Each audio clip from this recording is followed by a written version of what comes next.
today banks don't support e-commerce merchants as much as they should because e-commerce merchants can grow really fast. The problem that we found in the market is the excess stock. E-commerce is definitely booming. It is picking up in the region, in UAE, in Middle East, in Saudi, every other country. It is picking up.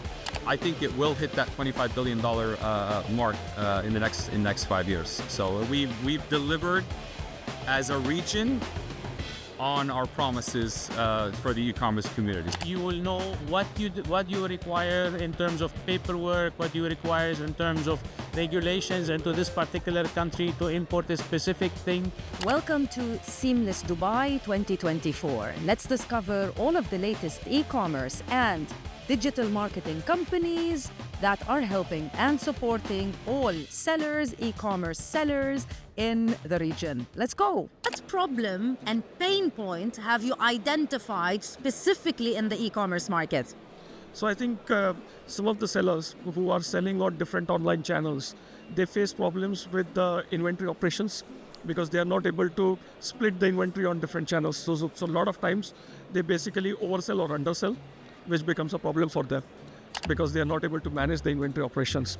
The second is basically order operations because typically when they receive orders and they are not able to keep follow up on those orders coming from different channels, they are not able to basically deliver or meet on SLAs for the deliveries. That becomes a problem for them.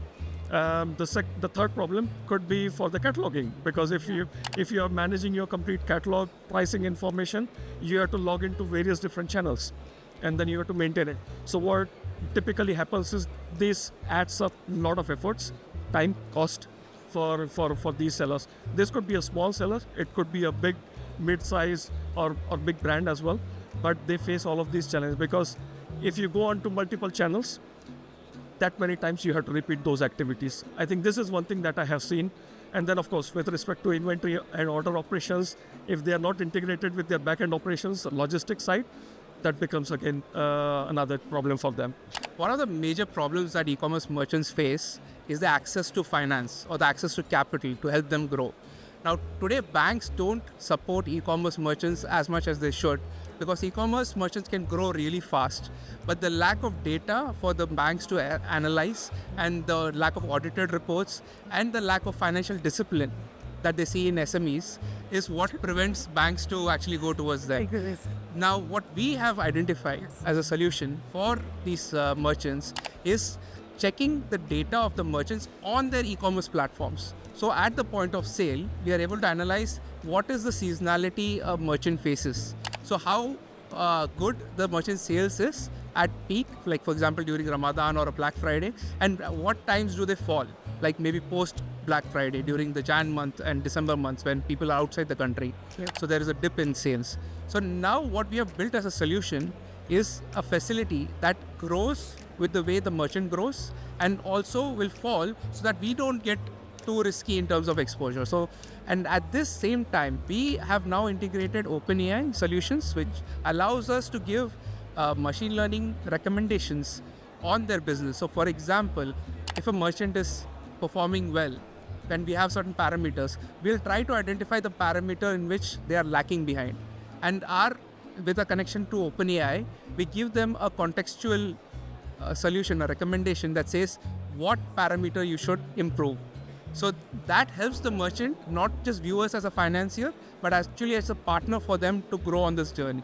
So we are trying to support them in their business because it helps us. Because when we give them finance, we want to make sure that their business is secured. So if they're not doing well, then we have to tell them you're not doing well. Yeah, so that's a very good question actually. So basically what the problem that we found in the market is the excess stock. Okay, a lot of people are very happy when they receive their initial stock of new items, whether it's electronics or fashion or whatever it is, auto parts, and you name it. I mean, any type of inventory that you have, you start selling the new stock, you are selling it, everything is going well, etc. And then by the end of a certain period of time, it could be a season, it could be a year, it could be 5 years, it doesn't matter. Depending on your product, you are left with some stocks, okay? So this leftover stock is what we call an excess stock, okay? Stock which is now sitting somewhere in the warehouse, not being moved, taking a place, and keeping cash instead of being cash is just keeping basically the money tied up in something else. So this is the problem that we found. Okay, a lot of existing stocks that's available in warehouses anywhere that you want to see here in the Middle East. We meet with hundreds of customers on a monthly basis, and it's really it goes down to the knowledge or the information about international shipping in specific. So a lot of them are more comfortable with reaching out to customers, locally on a regional level, but it's the lack of understanding of how really easy it is to explore and reach out to more customers on an international level. So it's a matter of fear. It's a matter of not understanding something, not knowing the rules and regulations, shipping back and forth between these two countries cross-border. And that's really where we come in and try to simplify the matter, try to make it a little bit easier within compliance, within order. And slowly we're growing our international volume export out of the UAE. It's no longer just about the UAE customer on a domestic level, but our customers here are really expanding their horizons to reach more customers outside of the UAE, regionally and on an international level. So these are problems that are good to have because they're related to growth in general. However, for each and every problem, there has to be a solution. So what's the solution that you created? Great. So, I'll give a quick background also about us. We used to do channel management way back 6 years ago for a lot of different brands of L'Oreal, 3M, Estée Lauder, and whatnot. So we faced this challenge, exactly the same challenge. So what we did is we developed our own solution. We call it as multi-channel order management system. Basically, we give us a very single unified view for the sellers to basically manage their inventory, their order operations, and cataloging from one single panel. So it becomes quite easy. So for example, if let's say I have 100 units and I'm selling on 3 different channels, without the system, you will typically, let's say, split it 30, 30, 40. And then you keep on managing. If I have 5 products, 5 SKUs, it is easy. But we have customers who are managing 500, 200, 2000 SKUs. It becomes quite challenging. You sometimes become out of stock on some of the channels where you're selling faster, and then that becomes a problem. So what we have done is we provided unified single inventory to them, common inventory. As and when you receive an order from one channel, we manage the new revised inventory on other channels as well. So that saves a lot of time for them. They don't have to worry about overselling, underselling. So that is the first problem that gets solved. The second problem, as I mentioned about orders, you again get all those orders into one single system, right? So when you have the visibility, you exactly get the SLA also of all the orders, and then you can fulfill those orders in that sequence. So you don't have to worry about logging into different systems, fetching those orders. And then we also connect with carriers, because then you have to ship those products. So if you have to ship those products, you need the shipping label as well. So we enable the shipping label, the tracking number, connectivity, so that when you create these shipments on the carrier systems, you get that, you print the shipping label then and there from the system, so you don't have to log into again carriers. So we have given one single solution for all these sellers to basically manage all these operations hassles for them. Cache my stock. Yeah. Very simple to identify what you guys do. But what is the solution that you created to fix this problem? Yeah.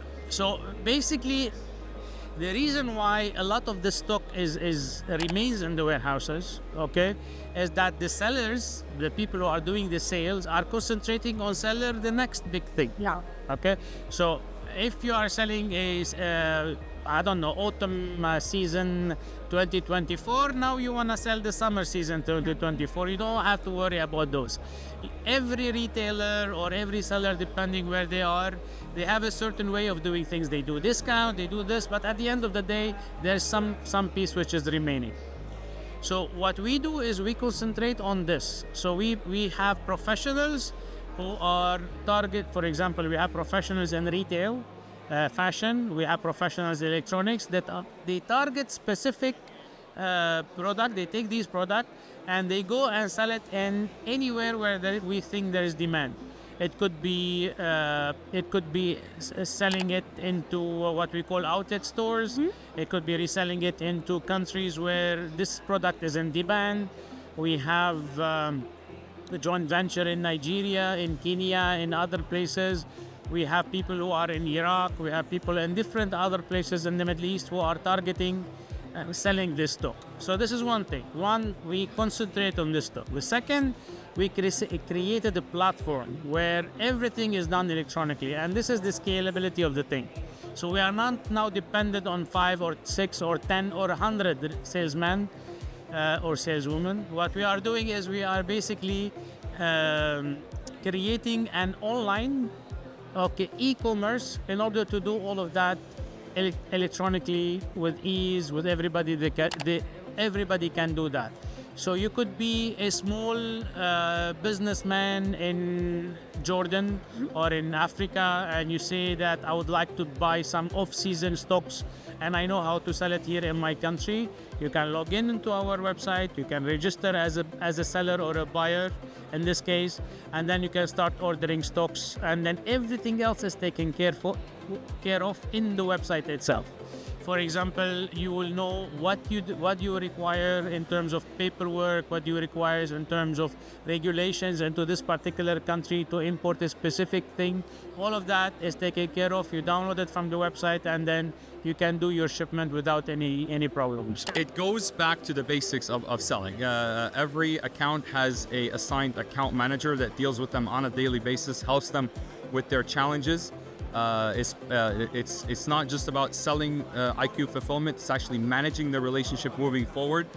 Their challenges become our challenges, and our solutions become theirs back and forth. So it's really old-fashioned sales that take a problem, try to find a solution for it in a very consultant type of relationship to grow their business, because we're not in the business of handling their business for a day or two, a month. We're in it for the long term.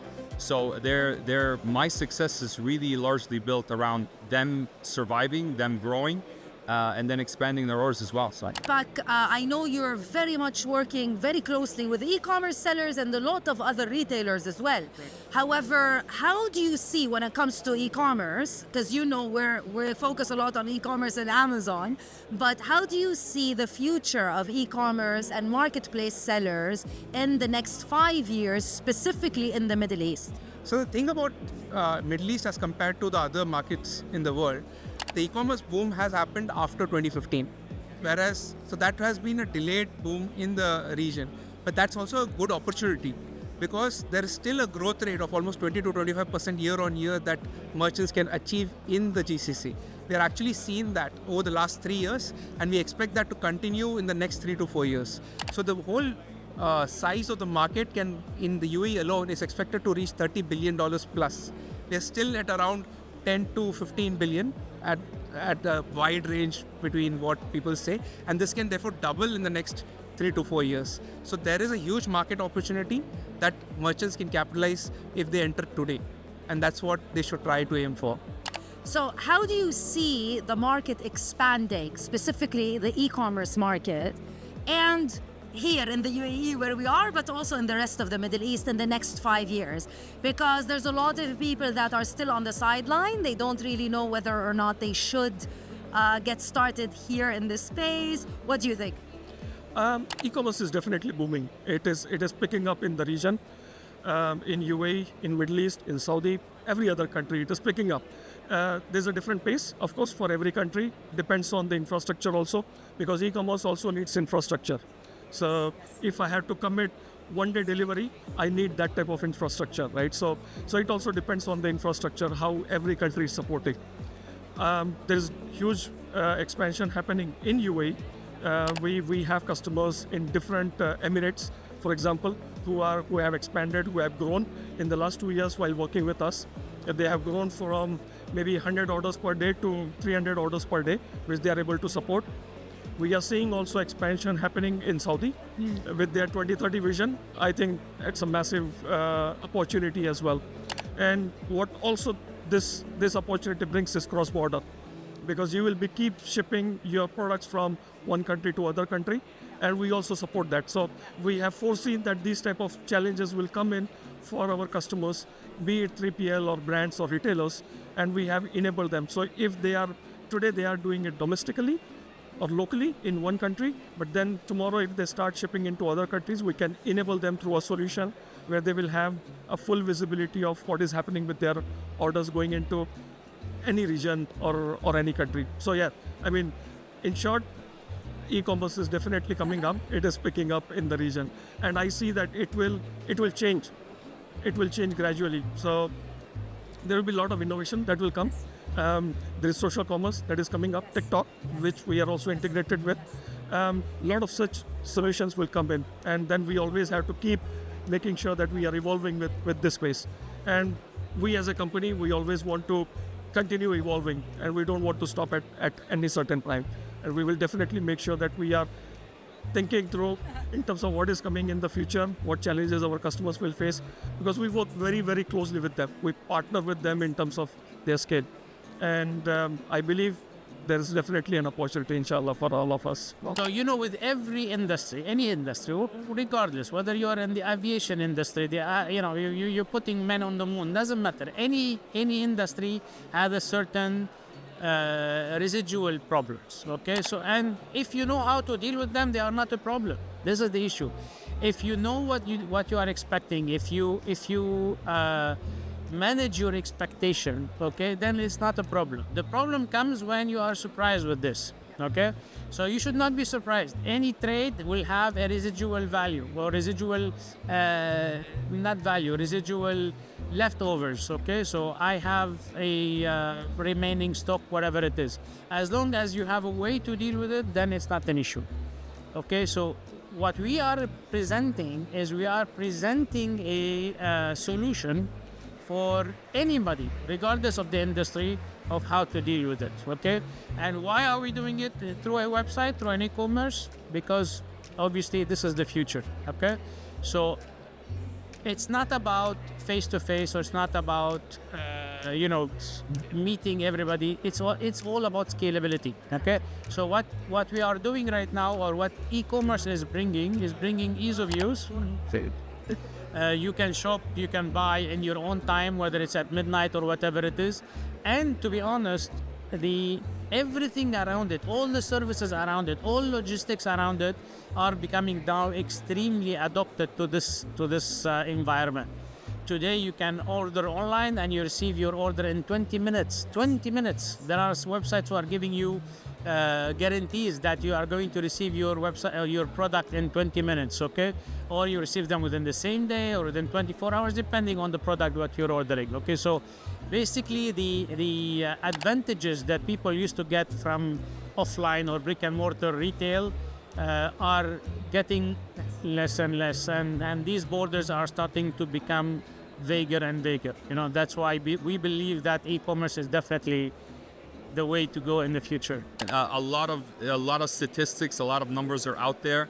You hear numbers in the billions of dollars in the next 5 years, the next 10 years. What I can tell you, that all the statistics companies that run these predictions, they have been on track for the last 5 years. So we're actually meeting all these numbers and exceeding them, and I think it will hit that $25 billion mark in the next 5 years. So we've delivered as a region on our promises for the e-commerce community. So the growth is there, and there's definitely a lot more to come.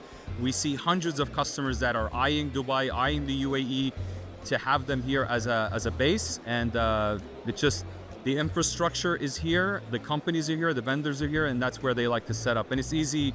It's really easy to set up a business and get going for it. That's it for Seamless 2024 right here from Dubai World Trade Center.